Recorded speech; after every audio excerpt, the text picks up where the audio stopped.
Hello, my friends. It's Mr. Hammel. How's it going? What's up? I am back with a couple of stories for you this week. Remember, my rule is I'm going to have one silly, funny, sometimes really ridiculous story, and one story that I kind of want you to think about. Okay? So we're going to start with the silly story this week. And this silly story is loaded with a certain type of animal that is always funny in picture books for kids. Can you guess what that animal is? I'll give you a second.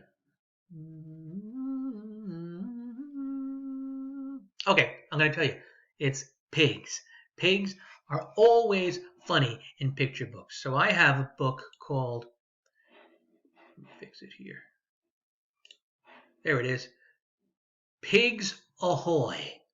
And this is a book about a man who thinks he's taking a nice vacation, but he's actually ended up stuck on a cruise ship full of pigs. And I don't mean messy people. I mean like real pigs. Okay? So this is Pigs Ahoy. Today I'm going on a trip. I'll cruise the ocean on a ship. I'll pack my luggage, turn the lock, and take a taxi to the dock. When I arrive, it's nearly dark. The ship is ready to embark. The captain's leaning on the rail. I go aboard, and we set sail. I look for cabin number 9. To my surprise, it's filled with swine. Some are sitting on a trunk. The rest are piled up on a bunk. Well, not everyone. If you look over here, what does it look like this pig is doing here? Does it look like he's going to the bathroom? With the door open? Yeesh. Come on in, the pigs declare. The top bunk's yours. You sleep up there. I change my clothes and climb in bed and bump into a pig named Fred. Fred the pig. Fred's asleep and will not budge. His face is smeared with chocolate fudge. Look at that. He can't even wipe his face off. All night long, I hear him wheeze. He hogs the blankets while I freeze. In the morning, right at dawn, I get up and stretch and yawn. And as we cruise along the coast, I eat jelly on my toast. Do you notice something about the lines and the words in this story? What are they doing? They're rhyming, right? Every couple of lines ends with the same kind of sound. This page is dawn and yawn, and then it's coast and toast. And sometimes that makes stories sound more like music, like they have a rhythm and stuff. So just see if you can hear all the same sounds that are ending all these sentences, okay? After breakfast, I recline until aerobics class at 9. The pigs prefer to exercise while eating burgers, shakes, and fries. Is that how you exercise? By eating hamburgers and fries? Doesn't seem like a good way to exercise to me. You guys should ask Mrs. Gray about that when you talk to her. I don't think she would like you exercising while you're eating hamburgers. A little later, by the pool, the pigs are acting wicked cool. They lie around on silly floats and race their pudgy motorboats. One pig's covered with tattoos depicting all the latest news. Another jumps into the air and splashes water everywhere. I know people have a lot of tattoos, but this is a lot of tattoos right there. In the boiler room below, where pigs are not supposed to go, they're down there pounding on the pipes and painting pink and purple stripes. To get the furnace burning bright, they fill it full of anthracite. Anthracite is coal. That's what this is. Sometimes you see coal if you have a barbecue and people use charcoal briquettes, they're called, to make a barbecue. But there's a fancy word for it called anthracite. Let me repeat that. To get the furnace burning bright, they fill it full of anthracite. When Captain Crutch comes in to check, those naughty pigs run up on deck. So they know they're not doing the right thing and they're running away from the captain. Tonight we'll dine with Captain Crutch. The pigs don't like him very much. He yells at them and calls them names and messes up their piggy games. Well, this is kind of mean. He's cutting the string on their kite. There's no reason to do that. That seems like a nice thing to do on a cruise ship. Why not fly a kite?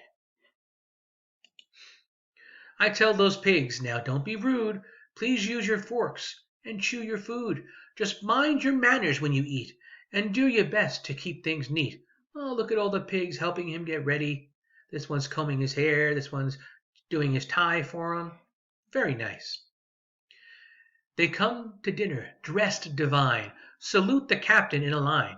The captain scowls, and as he sits, to his left a piggy spits. Now there's the pig spitting. Look at the captain's face right here. Does he look happy or does he look mad? What do you guys think? He looks mad, right? His eyes are kind of squinty. His nose looks like it's red. His mouth is almost like in a little frown. So the picture is telling us that the captain's, as well as the words are telling us he's scowling. And that's what a scowly face looks like. Not very happy. A waiter brings us bowls of chowder. The slurping starts and just gets louder. The captain frowns. He looks upset. His glass gets tipped. His sleeves all wet. So these pigs are pretty messy, and I guess the captain isn't liking that. And look, this pig is playing baseball with a loaf of bread on top of a table. Should you be doing that? If you played with a loaf of bread on top of a table and swung it around like a baseball bat, would your family be okay with that? I don't think so. Some of you maybe said yes. No, they would not. Let's see. The table's soon piled high with food. The captain's in an angry mood. A piggy swings a French bread bat and knocks a meatball toward his hat. So they use the loaf of bread to hit a meatball like a baseball, and they're going to catch it in the captain's hat. I don't think that's going to make him very happy. The captain rises from his chair. A piggy pelts him with a pear. And then the captain, blind with rage, trips and falls onto the stage. He knocks the sultry singer down. The singer shrieks, "You soiled my gown!" The piggies help her to her feet and twirl her to a mambo beat.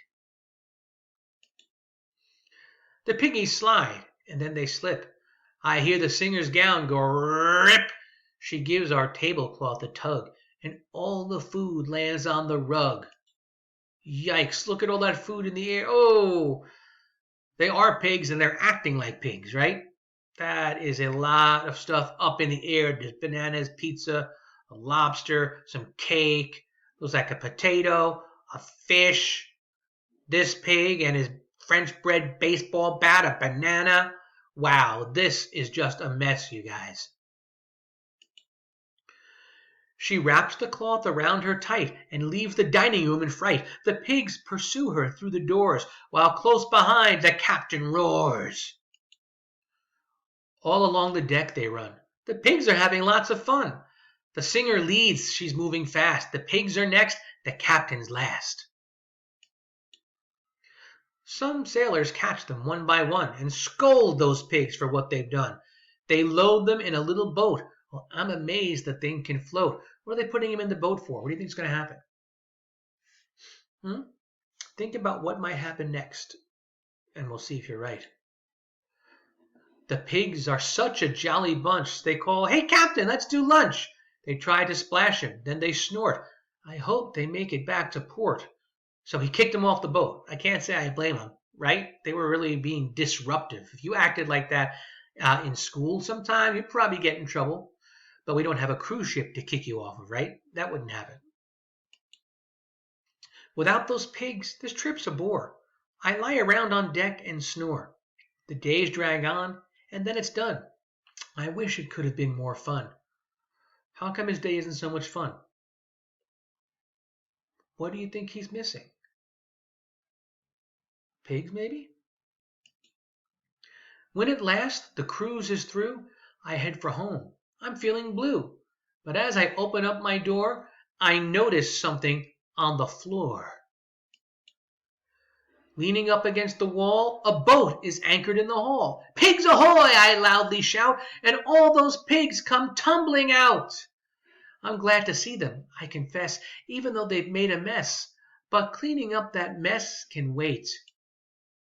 Right now, we're going to celebrate. So the pigs made their way to the man's house, and he was missing them, but now he's happy to see them, and they're all together again. So that is Pigs Ahoy. Okay, so that's the silly story. That's the story that if you feel like drawing me a picture of pigs doing ridiculous things, you can post that up in our classroom in the stream. Okay, that would be pretty funny to see. Now, my next book is a more serious book. It's a book about making wishes and being careful about the wishes you make so that things don't go wrong. Okay? Sometimes we think, oh, if I had 3 wishes, I would do this and this and this. And we sometimes think, man, our life is not that great, or we wish things were different. And this next story is about someone who tried to make his life a little bit different with some wishes.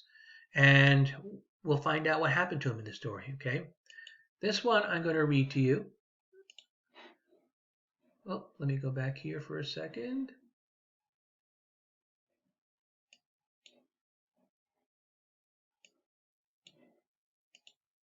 I'm going to move that back in the middle in a second.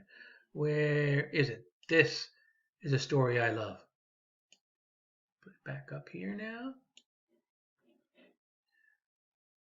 Up here. Okay.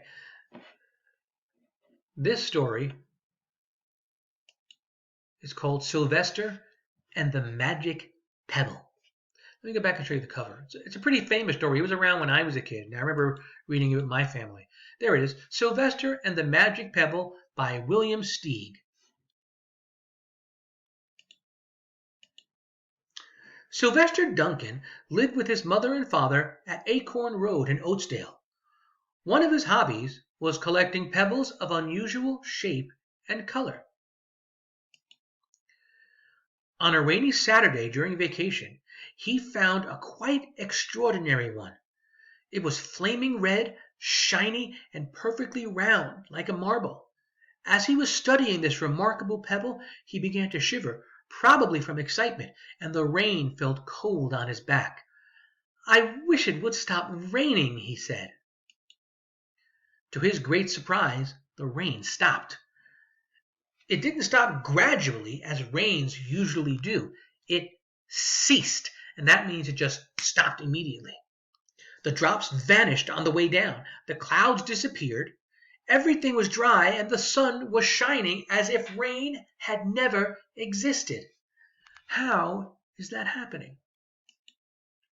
In all his young life, Sylvester had never had a wish gratified so quickly.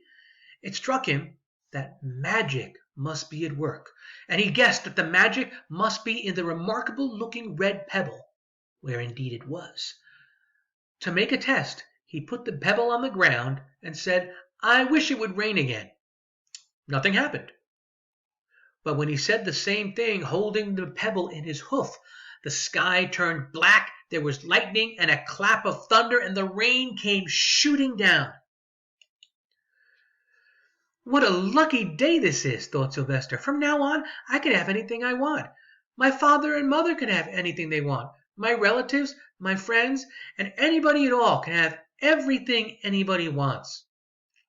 He wished the sunshine back in the sky, and he wished a wart on his left hind fetlock would disappear, and it did. And he started home, eager to amaze his father and mother with his magic pebble. He could hardly wait to see their faces. Maybe they wouldn't even believe him at first. That's probably true. If you told your mom and dad that you had a magic pebble that granted wishes, do you think that they would believe you?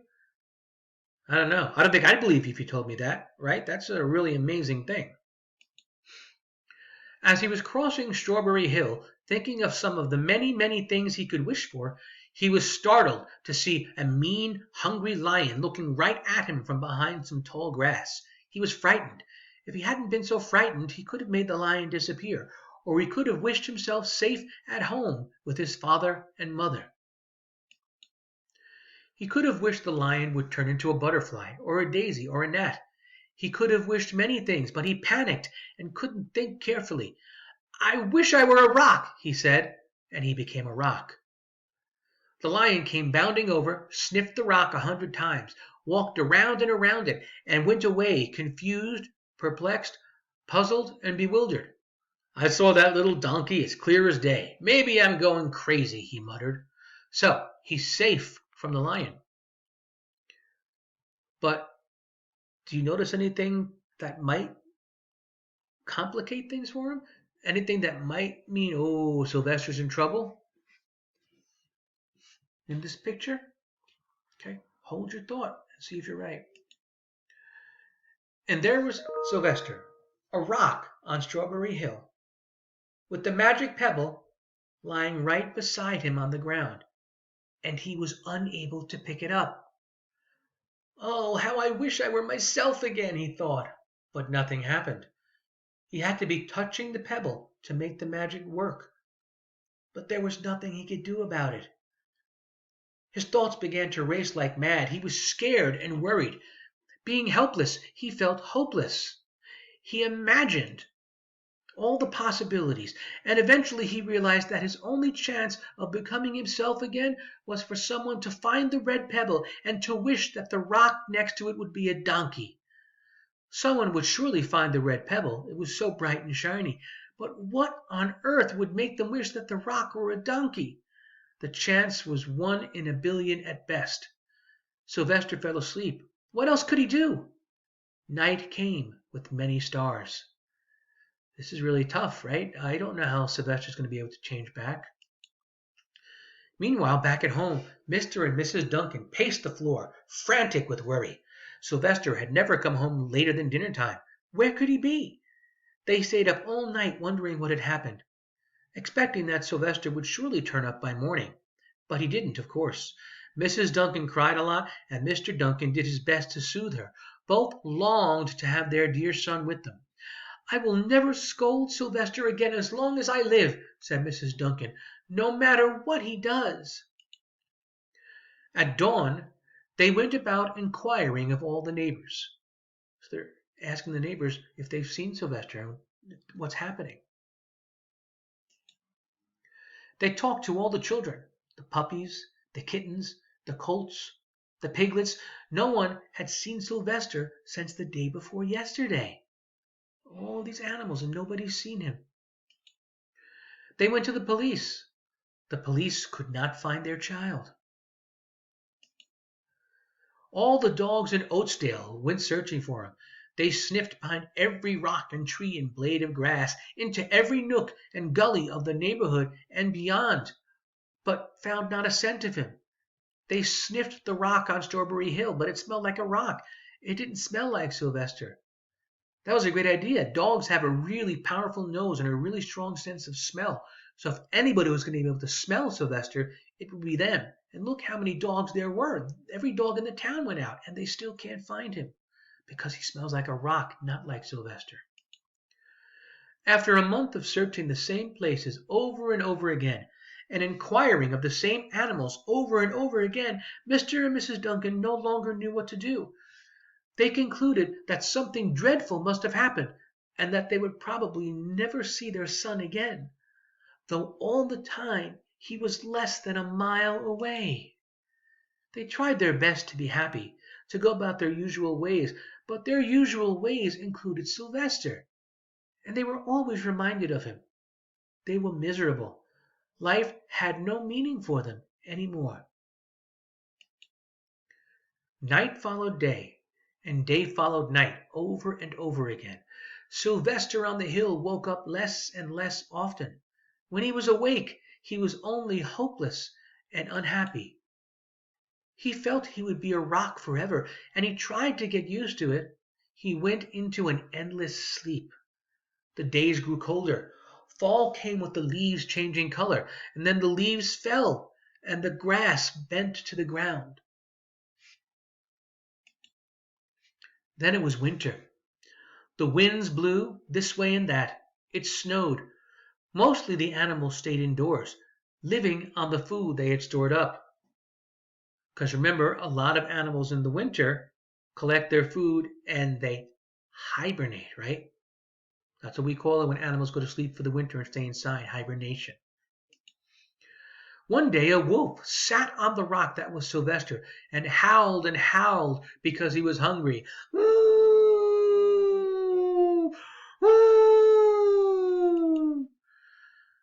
Then the snows melted, the earth warmed up in the spring sun, and things budded. Leaves were on the trees again. Flowers showed their young faces. One day in May, Mr. Duncan insisted that his wife go with him on a picnic. "Let's cheer up," he said. "Let us try to live again and be happy, even though Sylvester, our angel, is no longer with us." They went to Strawberry Hill. Remember, Strawberry Hill is where Sylvester is. Mrs. Duncan sat down on the rock. The warmth of his own mother sitting on him woke Sylvester up from his deep winter sleep. How he wanted to shout, "Mother! Father! It's me, Sylvester! I'm right here!" But he couldn't talk. He had no voice. He was stone dumb. And look, the pebble's right there. Mr. Duncan walked aimlessly about while Mrs. Duncan set out the picnic food on the rock. Alfalfa sandwiches, pickled oats, sassafras salad, and Timothy compote. Suddenly Mr. Duncan saw the red pebble. "What a fantastic pebble!" he exclaimed. "Sylvester would have loved it for his collection." He put the pebble on the rock. Okay, they're having a picnic by the rock. His dad picks up the pebble and he puts it on the rock.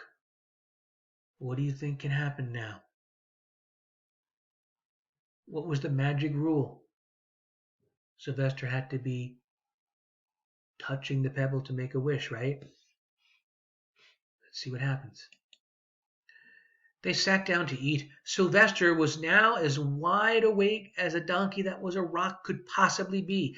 Mrs. Duncan felt some mysterious excitement.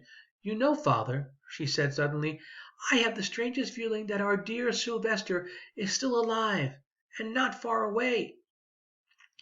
I am," Sylvester wanted to shout, but he couldn't. If only he had realized that the pebble resting on his back was the magic pebble. He doesn't know it's the magic pebble.